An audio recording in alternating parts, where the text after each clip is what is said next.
새벽 성경 강도 욥기 10번째 시간입니다. 지난 시간에 우리가 빌닷이 욥을 정죄하고 판단하면서 욥에게 회개를 촉구했잖아요. 욥, 네가 뭔가 잘못을 했기 때문에, 네가 죄를 졌기 때문에 하나님이 너를 지금 징계하시는 거다. 그러니 빨리 죄를 회개해라. 그러면 하나님 너를 회복시켜 주실 것이다. 이렇게 말했단 말이죠. 거기에 대해서 욥이 자신의 결백을 주장했어요. 그런데 이제 하나님 앞에 욥이 자신의 결백을 호소하면서 하나님이 만약에 살아계시면 뭐라고 좀 말 좀 해보세요. 이렇게 하나님께 호소를 하는 장면이 이 욥기 10장에 나와요. 자, 욥기 10장을 우리 같이 보도록 하겠습니다. 내 영혼이 살기에 곤비하니 내 불평을 토로하고 내 마음이 괴로운 대로 말하리라.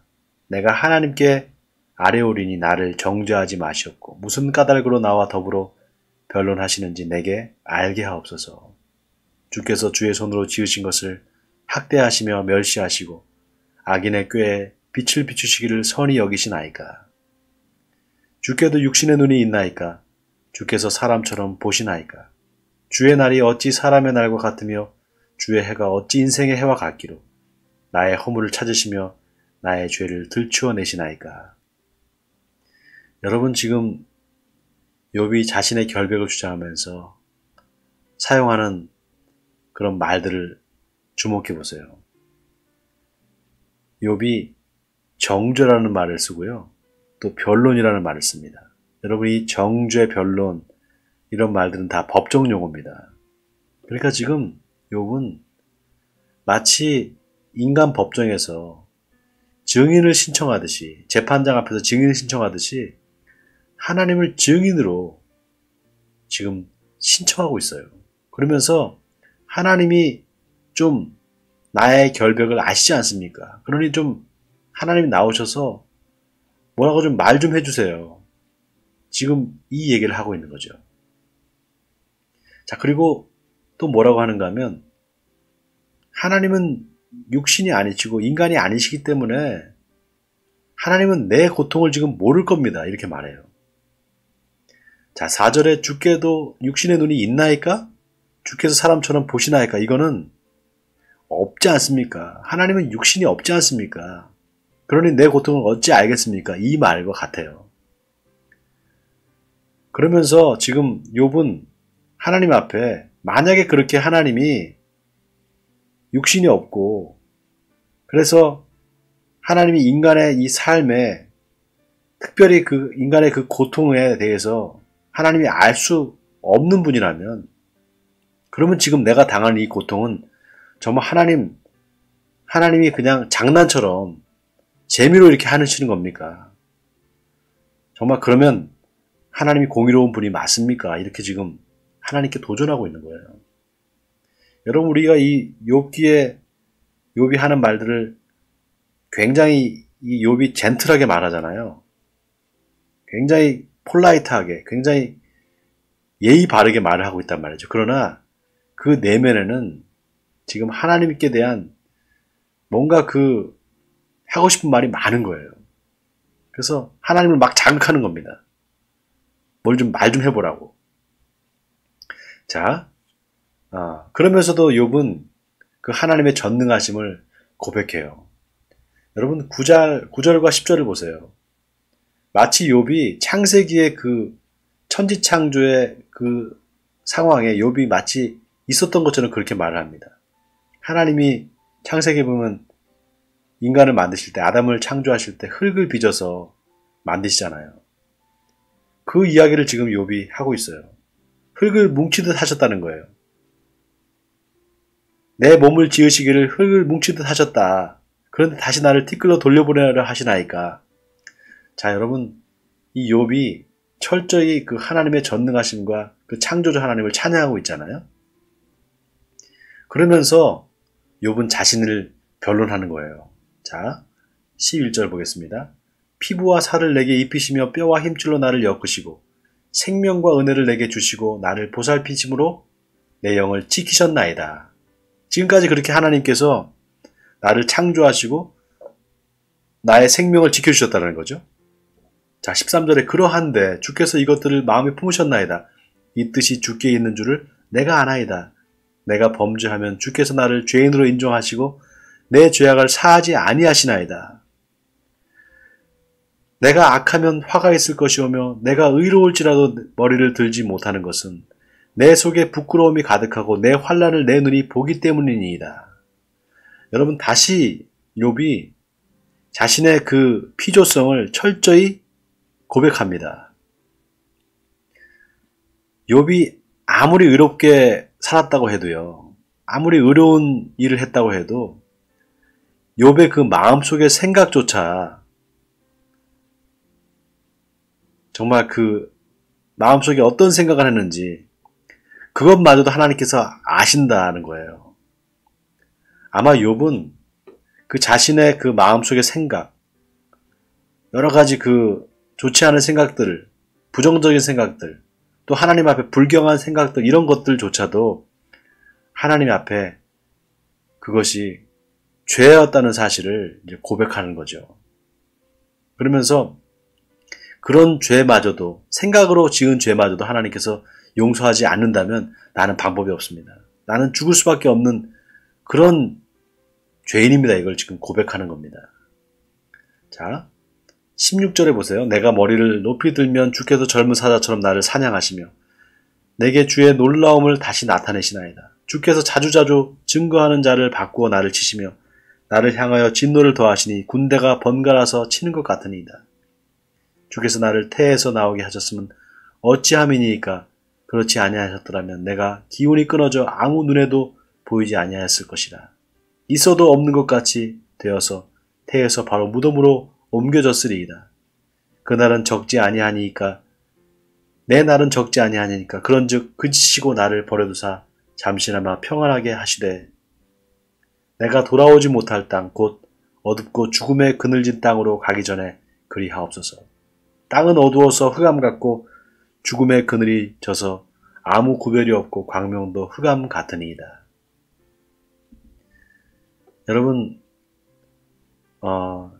욥이 지금 하나님을 마치 자기가 하나님 앞에 원수가 된 것처럼 하나님이 자기를 그렇게 대우하신다는 거예요. 젊은 사자처럼 나를 사냥하신다. 하나님이 나를 그렇게 죽일 것처럼 사자가 이제 먹이를 찾아서 막 으르렁거리고 잡아 죽이는 것처럼 그렇게 하나님이 자기를 그렇게 처리하신다는 거예요. 처분하신다는 거예요. 그러면서 17절에 보세요. 자주자주 증거하는 자를 바꾸어서 나를 치신다. 여러분, 지금 그렇잖아요. 욥의 친구들 3명이 와서 번갈아 가면서 지금 욥을 정죄하고 있단 말이죠. 지금 그 얘기를 하면서 욥은 자신의 결백을 계속해서 주장합니다. 그런데 여러분, 이 욥의 이야기를 가만히 들으면서 저는 놀랍게도 욥이 그 철저히 자신의 그 피조성, 자신의 유한성을 고백하면서 그리고 그 죽음에 대해서 삶과 죽음의 그 경계선상에서 그 죽음을 동경하는 모습을 살짝 보게 돼요. 그러면서 차라리 내가 태어나지 않았으면 좋았을 텐데, 차라리 그냥 그 어둠으로 갔으면 좋았을 텐데, 이렇게 지금 말하잖아요.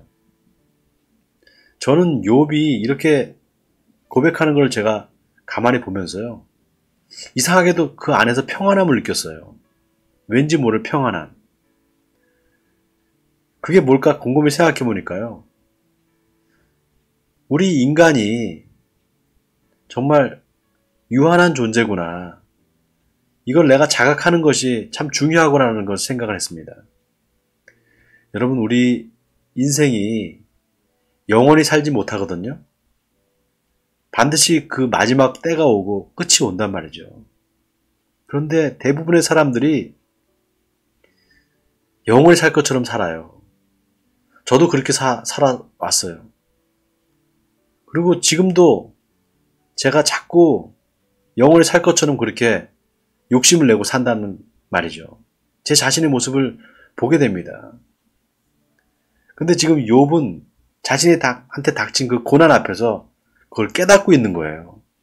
아, 내가 유한한 존재이구나. 나는 그냥 있다가 없어질 존재구나. 그걸 지금 고백한단 말이죠. 아마 모르긴 몰라도 욥은 그 자신이 당한 그 고난 앞에서 아마 죽음을 생각했을 것 같아요. 그리고 자신의 돌아온 삶을, 지금까지 살았던 자신의 삶을 돌아봤을 것 같아요. 그리고 철저히 자기 자신이 유한한 그 존재라는 사실을 고백하고 있는 것 같아요. 여러분, 저는 이 욥기 10장을 보면서 욥의 심정이 되어봤어요. 욥과 같이 똑같이 나도 그런 고난을 받았다면 아마 똑같이 고백하지 않았을까, 이런 생각을 해보았습니다. 여러분, 우리 인간은 유한한 존재입니다. 영원히 살지 못합니다. 그걸 우리가 자각할 때 그것이 바로 지혜라고 생각이 들어요. 예수님께서 지혜로운 사람은 상갓집에 간다, 그런 말씀하셨어요. 왜냐? 그 상갓집에서 삶과 죽음이 뭔가라는 것을 그 지혜자가 가서 그걸 배운다는 겁니다. 그걸 깨닫는다는 거예요. 여러분, 지금 이 세상에 어떤 일이 벌어지고 있습니까? 정말 눈에 보이지도 않는, 알 수도 없는 그 바이러스 때문에 수많은 사람들이 지금 죽잖아요. 벌써 세계적으로 25만 명이나 죽었다 그래요. 정말 엄청난 이 재앙 앞에서 저는 요즘 그런 생각을 합니다. 아, 우리 인간이라는 게 얼마나 나약한 존재인지, 얼마나 정말 연약한 존재인지 우리가 이걸 깨달아야 되겠구나 라는 생각을 해보게 되었습니다. 사랑하는 성도 여러분, 욥기 10장을 한번 묵상해 보시기 바랍니다. 그리고 내가 어떤 존재인지, 하나님 앞에서 내가 얼마나 연약하고 부족한 존재인지, 그리고 또 얼마나 많은 그런 은혜가 우리에게 주어졌고 그 은혜 가운데 살면서도 내가 감사하지 못했구나라는 것을 깨닫게 되고, 이제부터라도 내가 감사하고 살아야 되겠구나, 이런 고백을 하게 되는지 믿습니다. 여러분, 오늘 이 욥기 10장을 생각하면서 우리 같이 한번 하나님 앞에 기도했으면 좋겠습니다. 하나님, 나는 연약한 존재입니다. 나는 부족한 존재입니다. 나는 유한한 피조물일 뿐입니다. 이 고백을 통해서 우리 인생을 다시 한번 생각하고 또 이 땅을 살아가면서 내가 어떻게 살아가야 될지를 생각하고 기도하는 오늘 이 시간 됐으면 좋겠습니다. 같이 기도하겠습니다. 사랑의 하나님, 오늘 욥기를 통해서, 욥의 고백을 통해서 우리 인간이 얼마나 연약하고 부족한 존재인지를 깨닫게 하시니 감사드립니다. 우리는 하나님의 도움이 없으면 아무것도 아니고 단 1분 1초도 살 수 없는 그런 연약한 존재임을 고백합니다. 이 솔직한 고백을 통해서 하나님, 우리가 하나님의 그 은혜가 필요하다는 사실을 다시 깨닫게 하시니 감사드립니다. 하나님, 내게 주어져 있는 이 환경을 늘 감사하며 살아가는 우리들 되게 해주옵소서. 지금 살아있고 내가 숨쉬고 밥을 먹고 또 사람들과 대화를 나누고 이렇게 공기를 마시며 숨쉬고 산다는 것, 이 자체가 얼마나 큰 축복인지를 깨닫는 오늘 하루가 되게 해주옵소서. 그래서 하나님 앞에 영광을 돌리는 우리가 되게 해주옵소서. 이 모든 말씀 우리 주 예수 그리스도의 이름으로 기도하옵나이다. 아멘.